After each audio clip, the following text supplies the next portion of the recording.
بڑی خوبصورت حدیث ہے، سنیے گا۔ حضرت ابو سعید خدری رضی اللہ تعالیٰ عنہ حدیث کے راوی ہیں، بخاری میں موجود ہے۔ ارشاد فرماتے ہیں کہ ہم ایک سفر پہ تھے، واپس آ رہے تھے، ایک جگہ رات کو قیام کیا، سونا تھا، بستی تھی۔ بستی کے لوگوں نے نہ کھانا پوچھا نہ پانی پوچھا، کوئی ضیافت نہیں کی۔ آدھی رات کا وقت آیا تو ایک بندہ دوڑا دوڑا آیا، کہنے لگا ہمارے سردار کو بچھو نے کاٹ لیا ہے، تم میں سے کوئی بندہ دم درود کر لیتا ہے؟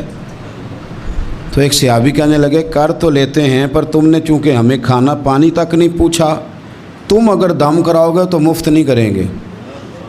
بخاری پڑھ رہا ہوں، پیسے لگیں گے۔